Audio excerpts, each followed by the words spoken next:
We have foremost athletics journalist with us, Dare Esson is on the line now. Mr. Dare Esson, good morning. Yeah, good morning, and thanks for having me. Very, very well, sir. Thank you so much for joining us this morning. Quickly, you've seen the list that is out already from the athletics body, and the obvious omission is Tobi Amusan. The tournament starts in a couple of weeks now. I mean, what is the way going forward for Tobi Amusan, and what is next for Nigeria in this tournament? I listened to your earlier report on it, and when you said Tobi Amusan out, maybe we should qualify by saying Tobi Amusan is provisionally out. Because if you cast your mind back to when she was provisionally suspended by the Athletics Integrity Unit, yes, there was this, how do I put it now? There was this statement that the case, our whereabouts failures case, will be decided before the start of the World Championship, which means she has a chance of still making the World Championship. So she's not totally out until she's not cleared of the whereabouts failures. So I won't say Tobi is out 100%. She's only provisionally out. And there's no way the AFA could have put her name on the list of athletes going to the World Championship because as we are talking now, she's provisionally suspended from competing. So until she's cleared, she can't be part of the team. But I know what athletics, because of her status and what has happened, and because she still has a chance of competing, they've said if she's cleared, then she can still come in. So they have that understanding with Athletics Federation of Nigeria that if you still want to take her, you still have the opportunity. But as of today, entries have closed, and Tobi is not on the list. But she can still compete because she has a white card to also compete. Although that white card can only be validated by Nigeria. It's when we decide to take her. If we don't decide to take her, you can have all the white cards in the world. You won't go.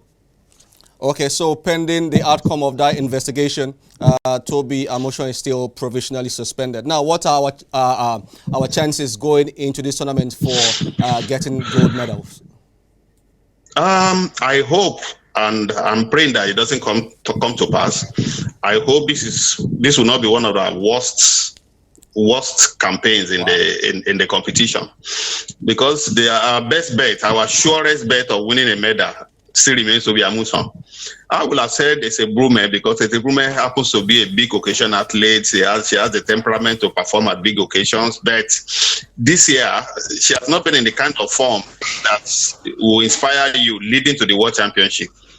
So unless a miracle happens, I don't know what will happen to Ese Brume. And if you remove Tobi Amusan and Ese Brume from the list, then you can start thinking, who will get to the finals before even talking about winning medals?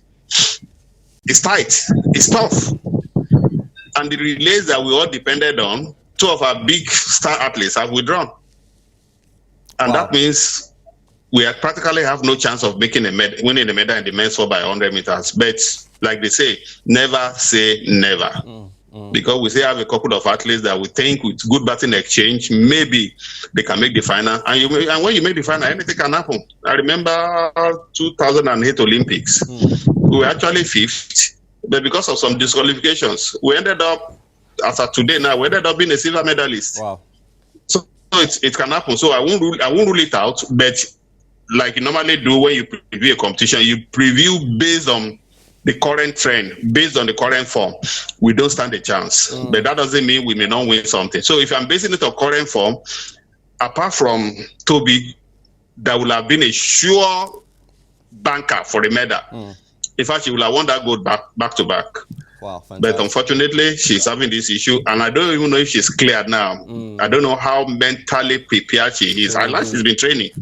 But there's a difference between training and that mental preparation. If she can skate through the first round, then I think she'll stand a chance. Because she is supposed to be a bit strong.